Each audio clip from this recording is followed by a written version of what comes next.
ส่งหลานน้อยเนาะก็คือที่เห็นไปหน้านี้แล้วพี่น้องเลยก็คือมาส่งหลานน้อยหากะเกิดซึ่งว่าเป็นลูกคนที่พลินหู้จ้าคะแหลกก็เลยได้มาเวอเมซอนอยู่ทางเข้าไปไซสมบูรณ์เนาะพี่น้องก็คือทางไปไซสมบูรณ์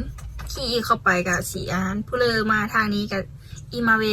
ลินทางนี้ก็ได้เนาะเพราะว่าอยู่ที่อเมซอนทางเข้าไซสมบูรณ์กับสีสบายดีอเมซอนทาพระบาทบอกลือเนเดอร์เพลินกับพระเจ้าคือเดี๋ยวเนาะไอเลยฮู้กะ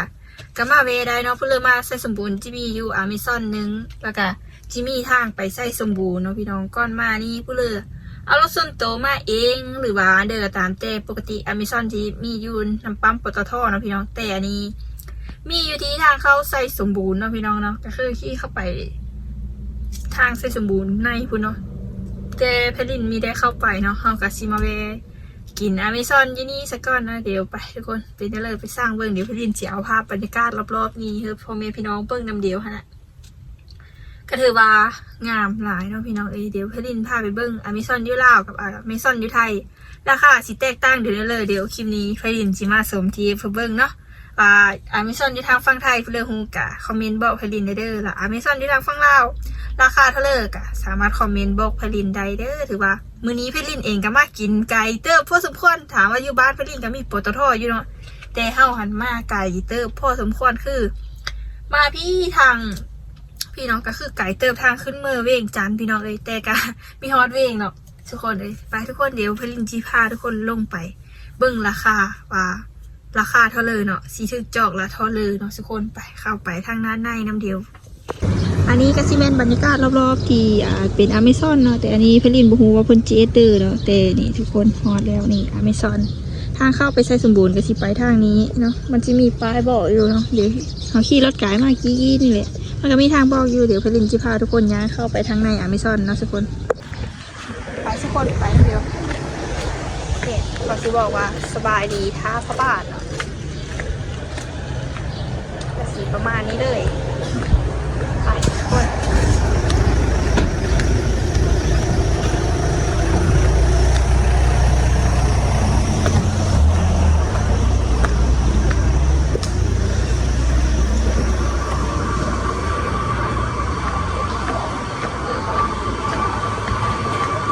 ย้ายเข้ามาฮอตเขาที่มันจะสร้างเป็น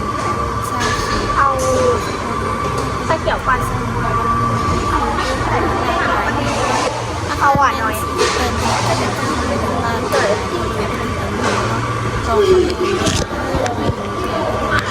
ไปหาสถานที่จะทำมา2,000ที่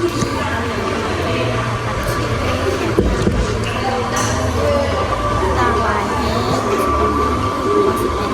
ของหวานเป็นเค้กที่รู้สึกว่าเป็นกินกันดีแล้วก็มีน้ำมะเขือน้ำมะพร้าวแล้วก็มีอะไรหลายๆอย่างเป็นเค้กเป็นขนมเค้กกันนี่นะสิโอ้จากซิคือกันกับทางฝั่งไทยบอลลูนคือเป็นกันทางฝั่งลาวนี่เลยที่นี่เต็มกันเลยเพราะว่าลูกค้าเพื่อนที่อาจจะเดินทางไปเชียงใหม่หรือเดินทางไปต่างแขวงเป็นกสิมาเดย์เพราะว่ามันเป็นจุดพักรถซันนี่เลยพี่น้องลินได้ปัดคิวแล้วเพิ่งจะซื้อมานั่งท่านะพี่น้อง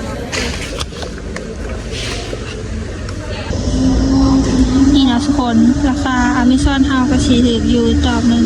48,000 กีบเนาะแต่ทางฝั่งไทย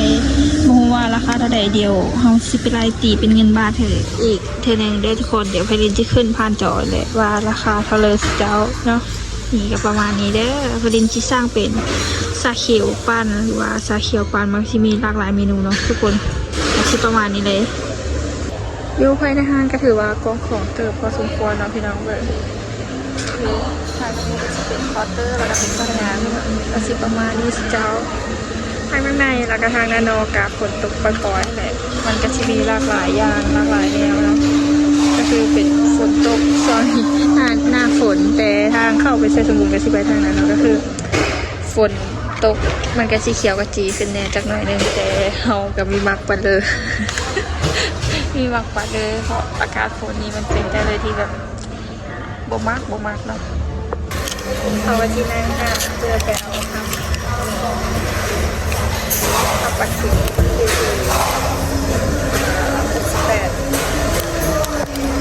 ปัดได้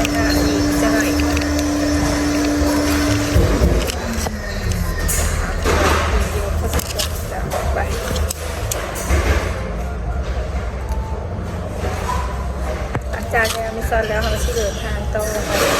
ยังบ้านเราเนี่ยไปซื้อซื้อของซื้ออะไรทำมาแย่ๆเจ็บไปหมดทุกคนคือก่อนที่มาคอนี่ก็คือเขามาส่งหลานคือหลานออกจากทางหมอหรือว่าเรือยเป็นเกิดลูกเรียนกันเลยมาส่งเพิ่นเนาะอาจจะมีเสียงนะคะนี่จะไปเลยแต่อย่าว่ากันเด้อทุกคน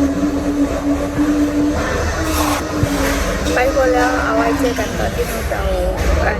เครื่องดื่มน้ำกันเลยนะทุกคนเดี๋ยวพาอีกจังเลยเดี๋ยวไปลินนาให้เปิดอีกจังเลยเด้อทุกคน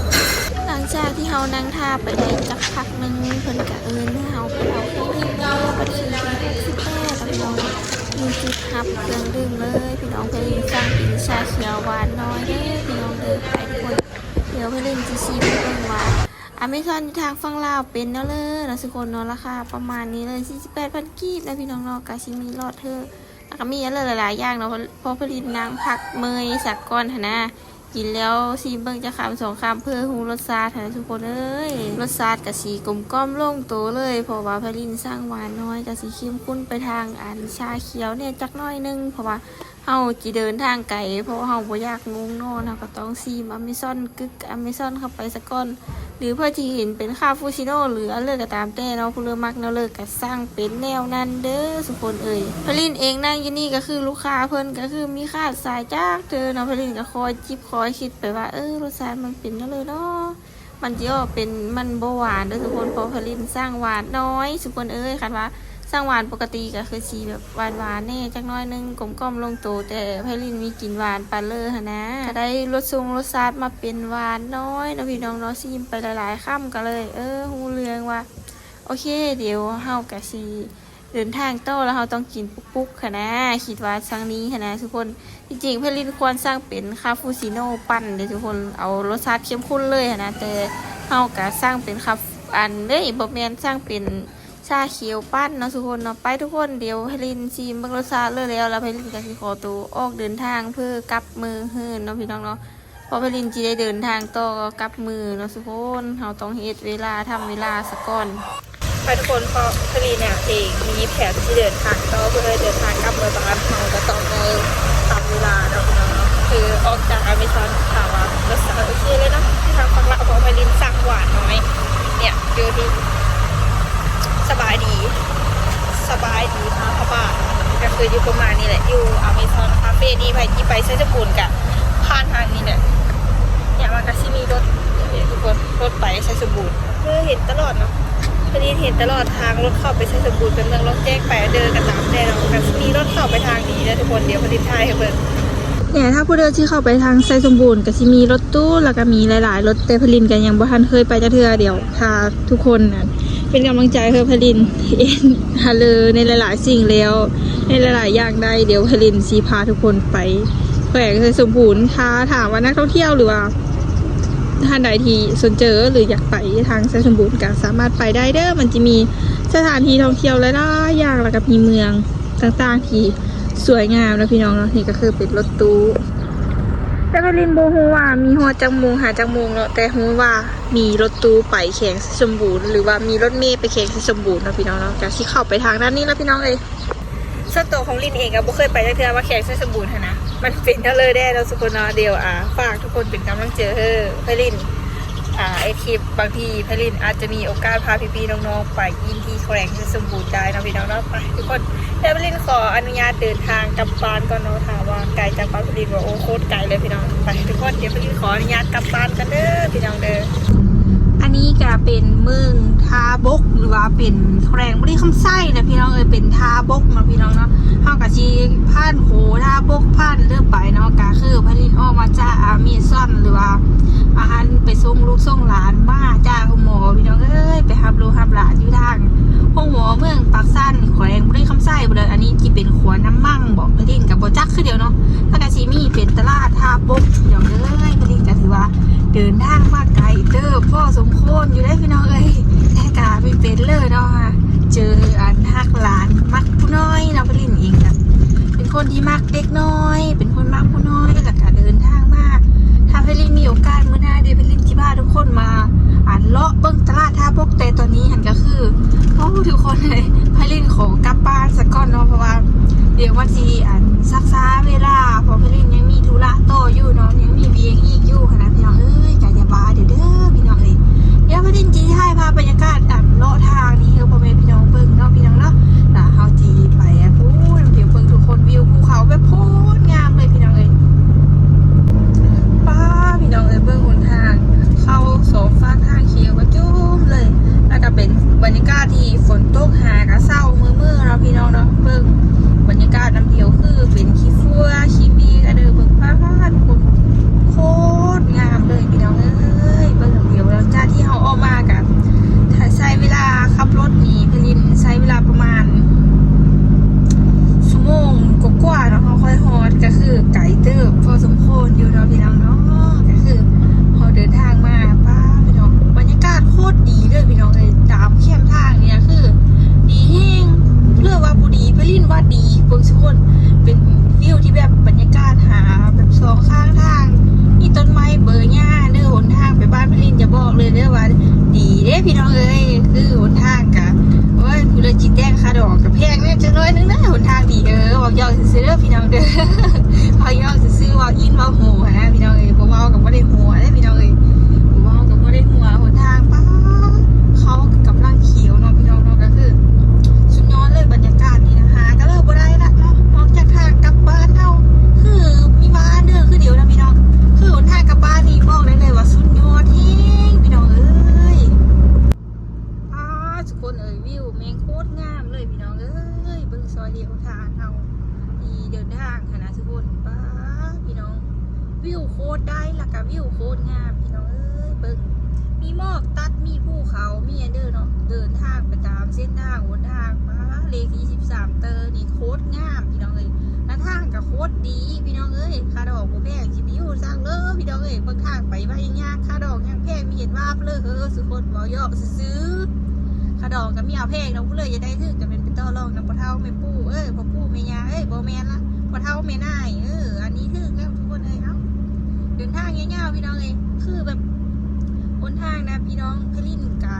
สามารถบอกได้เต็มปากเลยว่าหนทางโคตรดีแล้วก็หนทางโคตรงามพี่น้องแต่ทางเมืองเวียงจันทน์เลยพี่น้องทางเมืองเวียงจันทน์ลงไปทางภาคใต้คือแบบหนทางเป็นแบบนี้เลยพี่น้องเอ้ยแต่ทางบุรีกับซีมีอยู่หลายเลยผมเป็นน้อยหลายเลยแล้วพี่น้องเอ้ยหลายเติบทุกคนเลยเบิ่งนั่นเดียวประมาณนี้เลยหนทางนะก็แบบเดินทางเข้ากับชีโอเมื่อเฮือนนะพี่น้องเอ้ยหนทางแบบนี้เลยแบบดีๆแบบนี้งามๆแบบนี้เลยจุดฮอดบ้านพลินไปแล้วพี่น้องเอ้ยทางบ้านพลินกะทางบ้านดีบ่กะมีดีพ่อปันเลยเนาะก็คือนั่นแหละทุกคนรู้อะไรเนาะก็คือสิประมาณนั้นพี่น้องเอ้ยหนทางแต่ทางอยู่นี่ไปหาปักสันหรือว่าลูกไปหาพูนพักเตอคือแบบโอ้หนทางแบบนี้เลยพี่น้องเอ้ยงามแบบนี้เลยพี่น้องวิวแบบโคตรได้วิวโคตรดีเลยพี่น้องเอ้ยคืออยู่ทางฝั่งลาวพลินจีบ่เด้อทางเลยอย่ามาอินก็คือขับรถอยู่ทางฝั่งซ้ายเนาะฝั่งซ้ายเป็นคนขับหรือว่าฝั่งขวาพลินก็บ่จักคือเดี๋ยวขวาให้ซ้ายดีเด้อพลินบ่ฮู้เนาะไอ้เรื่องฮู้มาฝั่งลาวก็คือสิเล่นสวนกับฝั่งไทยเนาะก็เบิ่งดีๆพี่น้องทางฝั่งไทยมาเที่ยวฝั่งลาวกันระวังอุบัติเหตุนะพี่น้องเอ้ยกับมีว่าเดียวเด้อพี่น้องก็คืออันนี้คือเป็นแบบอย่างนึงเนาะก็คือโอ้ทางอยู่ทางฝั่งลาวก็มีทางเจอะหลักกระทางแบบขี่ฮงขี่ไฮคือไปลิ้นลงไปคลิปก้อนๆหน้านี้อะไรคือโอ้ทางมันมีหลากหลายแห่งพี่น้องเอ้ยขึ้นใต้ลงเหนือก็ขึ้นไปหัวเวงซี่โค้งมันแห่งหนทางทุกคนเอ้ยอันนี้ก็เป็นแต่หนทางบ้านเพื่อเมืองมั่นเนาะแข็งเพื่อแข็งมั่นอะไรทุกคนเอ้ยนี่ไงแม่นหนทางแบบพลินมักวิวข้างทางเฮียคือแบบดีแห้งพี่น้องเอ้ยวิวมันแบบงามเลยคันว่าอาหารนี่โอ้ยพลินก็จะย่อรถนั่งจิ๊บซิ่วแล้วสมบูรณ์ว่าย่อซื้อเด้อสมบูรณ์อย่าถืออย่าซ่าเดี๋ยวเด้เนี่ยทุกคนเบิ่งแต่วิวข้างทางป้าเบิ่งผู้โคกผู้เขาเบิ่งทุกคนเอ้ยวิวทงหน้าเห็นหมอกตัดไปนี่พลินว่าโคตรดีเลยได้ทุกคนเลยมันเป็นเรื่องโคตรที่จะดีมันโคตรที่จะงามเลยพี่น้องเลยอนาคตนี้บอกได้เลยว่าโอ้ยราบลื่นแห้งของทางนะโคตรงามอยู่ทางข้างทางฝั่งนี้กับมีเทียงหน้าเข้าปูเขียวทึมเลยพี่น้องเลยฝนตกแล้วแดดออกเสื้อปูบอกได้เลยว่าคำเดียวคือโคตรงามพี่น้องเอ้ยเบิ่งซอยเดียวทางกลับบ้าน บ่อยากกลับบ้านหนทางที่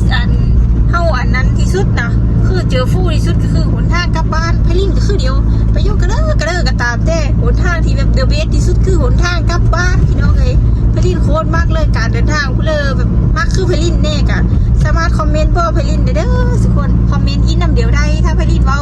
อันเลอหรือว่าจาเด้อบ่สุภาพกับไพลินต้องกราบขอโทษขออภัยณจุดนี้นำเด้อทุกคนเด้อเพราะไพลินเองกะเป็นเด็กน้อยคนนึงสามารถตักเตือนที่ส้มของไพลินได้เด้อว่า